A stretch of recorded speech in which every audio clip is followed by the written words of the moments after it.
नमस्कार, जय हिंद दोस्तों। आज हम संस्कृत के अंतर्गत लघु सिद्धांत कौमुदी में हम आपको लोप संज्ञा विधायक सूत्र बताने वाले हैं। इससे पूर्व मैंने आपको हलंत्यम और माहेश्वर सूत्र आदि इन सब के विषय में हमने चर्चा की। आज मैं आप लोगों को लोप संज्ञा विधायक सूत्र यानी जो लघु सिद्धांत कौमुदी में लोप संज्ञा विधायक सूत्र वरदराजाचार्य ने जो सूत्रों के एकत्रित करके किया है उसकी मैं चर्चा आपसे करने वाला हूं। तो लोप संज्ञा विधायक सूत्र में सबसे पहला सूत्र है अदर्शनम लोपः। अदर्शनम लोपः, ठीक है, यानी अदर्शनम लोपः। इसकी वृत्ति जो स्पष्ट उन्होंने किया है वरदराजाचार्य ने, उन्होंने लिखा है कि प्रसक्तस्यादर्शनम लोप संज्ञम स्यात्, ठीक है। प्रसक्तस्यादर्शनम लोप संज्ञम स्यात्, उन्होंने ये कहा, ठीक है। तो आइए अब हम लोग देखते हैं कि यह अदर्शनम लोप प्रसक्त्यादर्शनम लोप संज्ञम स्यात्, जो यह वृत्ति है अदर्शनम लोपः की, यह सूत्र कहता क्या है।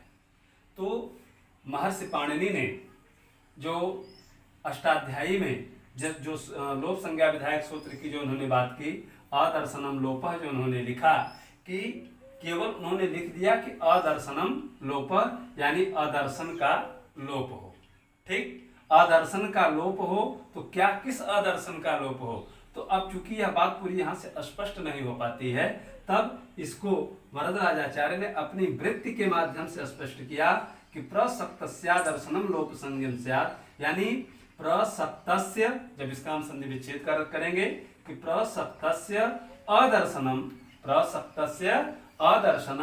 लोप संज्ञम स्यात्, ठीक है, कि प्रसक्तस्य अदर्शनम लोप संज्ञम स्यात्, यानी प्रसक्तस्य जो है यह षष्ठ्यंत पद है, लोप ये षष्ठ्यंत पद है, ठीक है, और अदर्शनम यह भी क्या है, प्रथमांत पद है। प्रसक्तस्य षष्ठ्यंत पद है, ठीक, और अदर्शनम क्या है, प्रथमांत पद है, और लोप क्या है, यह भी प्रथमांत पद है, ठीक है।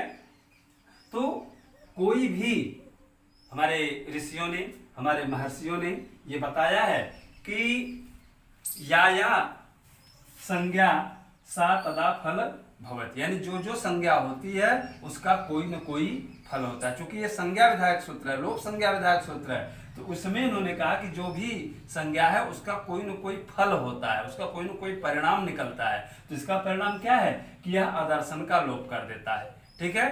तो अब प्रश्न यहाँ पर यह है, वृत्ति यह कहती है कि प्रसक्तस्य अदर्शनम लोप, यानी कि अदर्शन का जो अविद्यमान है वो उसकी लोप संज्ञा होती है। अविद्यमान की क्या होती है, लोप संज्ञा होती है। तो अविद्यमान की, जो अविद्यमान है यानी जो विद्यमान है उसका लोप नहीं, बल्कि जो अविद्यमान है, जो अदर्शन है, उसके लोप की बात ये सूत्र करता है, ठीक है। चूंकि शब्द क्या है, शब्द जो होता है वह शाश्वत होता है। अब यहाँ पर जो अदर्शन है, तो अदर्शन का तात्पर्य क्या है कि जो वर्ण है, शब्द है, यह क्या होते हैं, यह दिखलाई नहीं देते बल्कि ये श्रूयमाण होते हैं, ये सुने जाते हैं, ठीक है। ये क्या होते हैं, ये सुने जाते हैं, ये अदर्शन मतलब ये दिखलाई नहीं पड़ते हैं।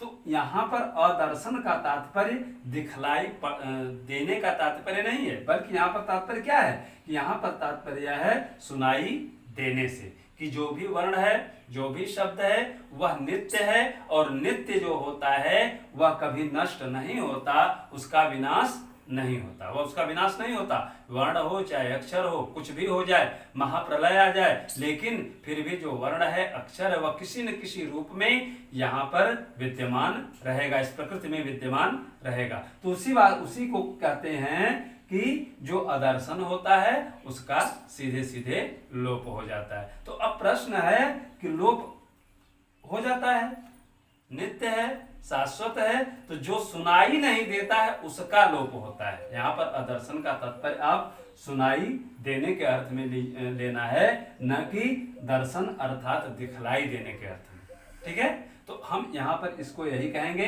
यह द्विपदांत सूत्र है। और इसकी जो सूत्र संख्या है जब हम ग्रंथ में देखते हैं तो इसकी सूत्र संख्या हमें मिलती है 1, 3, 7। ठीक है, यानी पहले अध्याय के तीसरे पाद का सूत्र संख्या 60 जो है यह आदर्शनम लोपः सूत्र है। वहीं पर लोप संज्ञा विधायक एक दूसरा सूत्र भी है, तस्य लोपः। दूसरा सूत्र क्या है? तस्य लोपः। इसकी सूत्र संख्या क्या हो जाती है? 1, 3, 9। ठीक है, तस्य लोपः। तस्य लोपः क्या है? इसकी वृत्ति कहती है, यह भी देखिए जो तस्य लोपः है यह भी द्विपदात्मक सूत्र है और अदर्शनम लोपः यह भी द्विपदात्मक सूत्र है। ठीक है, दोनों में दो दो पद हैं। ठीक, तो यहां पर इसकी जो वृत्ति कहती है कि तस्येतो लोप, तस्येतो लोपः, तस्येतो लोपः स्यात्। ठीक है ना, तस्येतो लोपः स्यात्। इसका तात्पर्य क्या हो गया? अब इसका जब हम संधि विच्छेद करते हैं, तस्य इतः लोपः स्यात्। ठीक है, इसमें हो जाता है तस्येतो का मतलब कि तस्य इतः। एक दूसरा जो लोप संज्ञा विधायक सूत्र है वह यह कहता है, इसको आप कर दीजिए तस्य इतः। ठीक है ना, तस्य इतः। तो अब प्रश्न यहां पर देखिए कि तस्य उसका, इतः जो इसकी इत संज्ञा होती है, लोपः स्यात् लोप होता है। और सूत्र कहता है तस्य लोपः यानी उसका लोप हो। किसका लोप हो? तो वृत्ति कहती है, वृत्ति स्पष्ट करती है, वरदराजाचार्य ने स्पष्ट कर दिया कि जिसकी इत संज्ञा होगी, तस्य इतः लोपः स्यात्, कि जिसकी इत संज्ञा होती है उसी का लोप हो। ठीक है, तो अब इत संज्ञा किसकी है? हम आपको पिछले सूत्र में जैसे ये बताया जा चुका है कि जो भी उपदेशे अंत्यम हलित स्यात्, कि जो उपदेश हैं, उपदेश के अंत में आए हुए जो भी वर्ण हैं, व्यंजन वर्ण हो या कहीं आपको स्वर वर्ण भी मिल सकते हैं, उसकी क्या होती है? इत संज्ञा होती है। और जो इत संज्ञक वर्ण होता है उसका लोप हो जाता है। यह सूत्र मात्र इतना बताता है। तो उपदेश क्या है? आपने हलंतम में मैंने आपको बताया है कि उपदेश आद्योच्चारणम, कि जो उपदेश क्या है? आदि उच्चारण है। ठीक है ना, उपदेश क्या है? आदि उच्चारण है। आदि उच्चारण का तात्पर्य हमने क्या बताया आपको? हमने यही बताया आपको कि जो महर्षि पाणिनि के द्वारा, महर्षि कात्यायन के द्वारा और महर्षि पतंजलि के द्वारा जो व्याकरण शास्त्र के जो नियम बताए गए, ठीक है, वह आदि उच्चारण कहे जाते हैं। तो उनके जो सूत्र उन्होंने दिए, उस सूत्रों में जो शब्द आए और उसके अंत में जो वर्ण आया वह वर्ण क्या हो जाएगा? वह इत संज्ञक वर्ण कहा जाएगा और उसी का हम लोप कर देंगे। तो ये तस्य लोपः और अदर्शनम लोपः, यह दो सूत्र ऐसे हैं जो लोप संज्ञा विधायक सूत्र कहे जाते हैं। ठीक है ना, इसके सूत्र संख्या 1, 3, 9 यानी पहले अध्याय के तीसरे पाद का 9वां सूत्र है। और अदर्शनम लोपः पहले अध्याय के तीसरे पाद का सूत्र संख्या 60 है। तो मैं समझता हूं कि यह दोनों चीज आप लोग समझ गए होंगे। केवल यह दोनों सूत्र जो है लोप संज्ञा विधायक सूत्र, अगर आपसे पूछा जाता है कि अदर्शनम लोपः या तस्य लोपः, ठीक है, यह कैसा सूत्र है, तो आप ये बता सकते हैं कि यह लोप संज्ञा विधायक सूत्र है, जिसमें तस्य लोप जो है, तस्य लोपः सूत्र जो है ये जिसकी इत संज्ञा होती है उसके लोप की बात करता है। जबकि अदर्शनम लोपः जो वर्ण सुनाई नहीं पड़ते हैं, शब्द दिया गया है अदर्शनम, लेकिन अदर्शन का तात्पर्य दिखलाई देना नहीं बल्कि सुनाई देना के अर्थ में ग्रहित किया जाएगा। और सुनाई जो वर्ण नहीं देता है तो उसका क्या हो जाता है? लोप हो जाता है। ठीक है, तो मैं समझता हूं कि ये चीज आप लोग समझ गए होंगे। अब आइए हम लोग आगे देखते हैं कि इसके बाद जो वरदराजाचार्य ने अष्टाध्यायी से जिस सूत्र को गृहीत किया, अब मैं उसकी चर्चा आपसे करता हूं। मैं उसको आपको बता देता हूं कि वह सूत्र कौन सा है।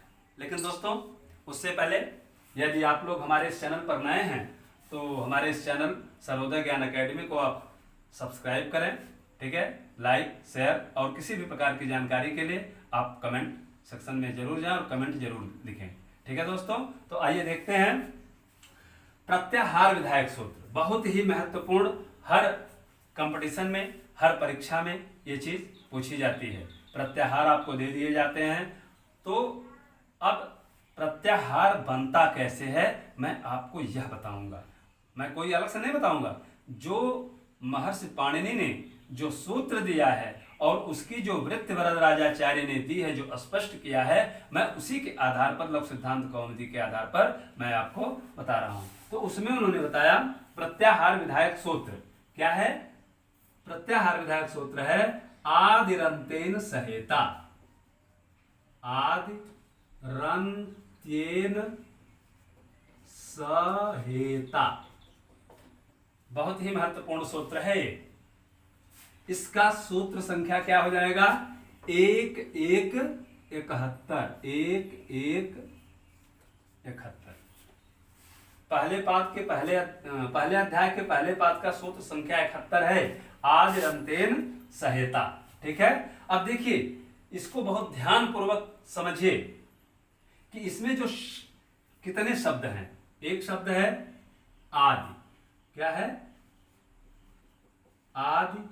र का हम विसर्ग कर देंगे तो हो जाएगा आदि धन अंतेन, अंतेन धन सह धन इता, ठीक है। आदि अंतेन धन सह धन इता, तो हम पूरा मिला देते हैं तो क्या बन जाता है? आदिरंतेन सहेता, ठीक है ना। अब यह आदिरंतेन सहेता, इसका मतलब क्या हो गया? हमने सूत्र को आप अलग अलग कर दीजिए, पद विच्छेद आप कर दीजिए, संधि विच्छेद कर दीजिए, अर्थ अपने आप क्लियर हो जाएगा। आदि का आदि यानी सबसे पहला, अंतेन और अंतिम, ठीक है। सह साथ का क्या हो जाता है? इता, इत संज्ञक वर्ग, ठीक है। तो इतने को अगर हम मिला लेते हैं तो एक प्रत्याहार का निर्माण हो जाता है, ठीक है। अब देखिए यहां पर मैं इसकी वृत्ति भी लिख देता हूं। वृत्ति में वरदराजाचार्य ने लिखा अंत्य नेता सहितः, उन्होंने लिखा अंत्य नेता सहितः आदिर्मध्यगानाम, आदिर्मध्यगानाम स्वस्य च संज्ञा स्यात्, स्वस्य च संज्ञा स्यात्। उन्होंने लिखा अंत्य नेता सहितः आदिर्मध्यगानाम स्वस्य च संज्ञा स्यात्, ठीक है। और इन्होंने फिर क्या लिखा? स्वस्य च संज्ञा स्यात्। अब इसको पहले आप इतना समझ लीजिए, जैसे आगे फिर उन्होंने लिखा कि यथा अण, यथा अण इति अ ई उ, ठीक है। वर्णानाम, वर्णानाम संज्ञा यथा अच हल अस इत्यादि, इत्यादि। अब देखिए वृत्ति कहती है कि क्या कहा? वृत्ति में क्या कहा गया कि अंत्य नेता सहितः। पहले तो सूत्र आप देखिए, आदिरंतेन सहेता, आदि अंत्यन इतः सह इतः, यानी आदि का, अंत का और सह इता अंतिम वर्ण जो सात माने सात का, इसकी वृत्ति से आपको स्पष्ट कर देते हैं कि अंतेन इता सहित, अंतेन इता सहित, कि अंतेन अंतिम इत संज्ञक वर्ण के साथ, ठीक है, अंतेन इता सहित अंतिम इत संज्ञक वर्ण के साथ। जो वर्ण है इत संज्ञक वर्ण कौन, पहले मैं बता चुका हूं, ठीक है, कि जैसे अ इ उण है तो अंतिम उपदेश है वो अ इ उण अण, ठीक है, तो उसमें जो ड़ आ रहा है पहले सूत्र में अ इ उ ड़, ठीक है, तो जो ड़ है उसको, चूंकि उसकी इत संज्ञा हो गई, पीछे हमने आपको बता दिया, तो अंत्य नेता सहित, ये तो एक वर्ण ले लिया गया यहाँ पे। फिर आदिर मध्य का नाम, आदि का, उसके बाद आदि, आदि माने पहला, मध्य का नाम मध्य का यानी बीच का, और च स्वस्य, स्वस्य माने और अपने का जो बोधक होता है, यानी आदि का, मध्य का और स्वयं अपने का, जहां से हम शुरू करते हैं उसकी क्या, स्वस्य च संज्ञा साथ उसकी जो संज्ञा होती है तो क्या हो जाता है, यथा अण, जैसे कि अण, ठीक है। अब देखिए मैं इसको इरेज करके मैं अब आपको बता रहा हूं कि यह जो, जब हम प्रत्याहार निर्माण करते हैं तो प्रत्याहार निर्माण में जैसे यहां पर दे दिया गया कि अण, देखें अण है, यथा अण, तो अब अण में का प्रत्याहार का निर्माण कैसे होगा, यथा अण तो दे दिया गया यहां पे वृत्त में, लेकिन अब अण के अंतर्गत जैसे पहला सूत्र है अ ई उ, ठीक है, अ ई उ और ड़, तो अब जब हम अण प्रत्याहार बनाएंगे तो अण प्रत्याहार में पहले हमने स्वस्य, पीछे से जाइए आप, स्वस्य, स्वस्य माने अपने को, ठीक है, तो अपने का मतलब क्या हो गया, अ, ठीक है, और फिर उससे पहले आ जाइए शुरू में कि अंतेन इता सहित, कि जो अंतिम इत संज्ञक वर्ण है, तो अंतिम इत संज्ञक अण में आ ई उण में अंतिम इत संज्ञक वर्ण कौन सा है, ड़ है, ठीक है, तो हमने ड़ को ले लिया, ठीक, और स्वस्य अपने को ले लिया, और फिर मध्य के जो वर्ण हैं आदि के और मध्य के, तो मध्य के अंतर्गत कौन से वर्ण आ गए, मध्य के अंतर्गत आ गए कौन, ई और उ, ठीक है। तो अब यहां पर ड़ को हम केवल प्रत्याहार निर्माण के लिए, वहां पर हमने बताया है आपको कि प्रत्याहार निर्माण के लिए ही अंतिम इत संज्ञक वर्ण को रखा गया है, और इसी नाते उसका लोप हो जाता है तस्य लोपः से, पीछे हमने बताया ना कि तस्य लोपः से, इसी नाते उसका लोप कर दिया जाता है। जब भी हम अण कहते हैं तो अण के अंतर्गत केवल हम ग्रहित किसको करेंगे, पहले वाले वर्ण को करेंगे, और उसके बाद वाले वर्ण को करेंगे, और जो अंतिम वर्ण होगा जिस पर कि हलंत लगा होगा, जो व्यंजन वर्ण होगा, उसको हम छोड़ देंगे, उसको हम ग्रहित नहीं करेंगे। क्यों ग्रहित नहीं करेंगे, क्योंकि तस्य लोपः सूत्र से उसका क्या हो जाएगा, लोप हो जाएगा। क्यों लोप हो जाएगा, क्योंकि उसकी इत संज्ञा होती है, ठीक है ना, जब उसकी इत संज्ञा हो जाएगी तो उसका लोप हो जाएगा। तो यही यह सूत्र कहता है आदिरंतेन सहेता, ठीक है, कि अंत्य नेता सहित आदिर मध्य का नाम स्वस्य च संज्ञा स्यात्, यानी अपने की, मध्य की और प्रारंभ की उसको लेता है, और अंतिम जो वर्ण होगा उसको वह छोड़ देगा। फिर इसी प्रकार से आगे उन्होंने कहा कि अ ई उ वर्णानाम संज्ञा, कि जब हम अण कहेंगे तो उसके अंतर्गत अ ई उ को ग्रहण किया जाएगा, इन वर्णों को हम ग्रहण करेंगे और अड़ को हम छोड़ देंगे, ठीक है ना। अब इसके बाद आगे सूत्र कहता है कि जैसे अच, अच कहा गया ना, तो अब अच के अंतर्गत कौन से वर्ण आ जाएंगे, अब अ से हम गिनेंगे, ठीक है ना, तो अ ई उ, ठीक, अब इसका अड़ा हम छोड़ देंगे पहले सूत्र का, फिर अ ई उ, फिर री ली का छोड़ देंगे, ए ओ अंगा छोड़ देंगे, आई आउ, आई औच, ठीक है ना, तो आई औच चा को हमने छोड़ दिया, यानी कि पूरे के पूरे जो स्वर हैं ये अच प्रत्याहार के अंतर्गत आ गए। अ इ उ री री ए ओ ऐ औ, ये अच प्रत्याहार के अंतर्गत आ गए। इसी प्रकार से जब हमने कह दिया हल, वृत्ति में लिख दिया गया है हल। अब हल के अंतर्गत सूत्र संख्या 5 से लेकर के सूत्र संख्या 14 तक के वर्ण लिए जाएंगे, लेकिन उसके में जो भी अंतिम वर्ण आया है, जो उस पर हलंत लगा है, उसको ग्रहित नहीं किया जाएगा। जैसे हयवरट, ह य व र, ट छोड़ देंगे, फिर लड़ ल, फिर इया म अंगड़ न, फिर झ भ, घ ढ ध, ज ब, ग ड द, ख फ छ ठ थ च ट त, क प स ख स। ठीक, अब ह शुरू में आपने लिया ही है और यहां पर भी आप ले सकते हैं। ठीक है, हाँ ठीक है। तो ये जो है हल के अंतर्गत पूरे के पूरे व्यंजन आ जाते हैं। यानी जब हम अच कहते हैं तो यानी पूरा स्वर हो गया, और जब हमने हल कहा तो इसका मतलब यह हो गया कि हल के अंतर्गत संपूर्ण व्यंजन आ गए। जहां पर भी कहीं पर भी बीच में आपको अगर अच या हल की बात आएगी तो वहां पर आप क्या समझेंगे कि अच का तात्पर्य, जैसे अच संधि प्रकरण, तो अच संधि प्रकरण का मतलब स्वर संधि प्रकरण।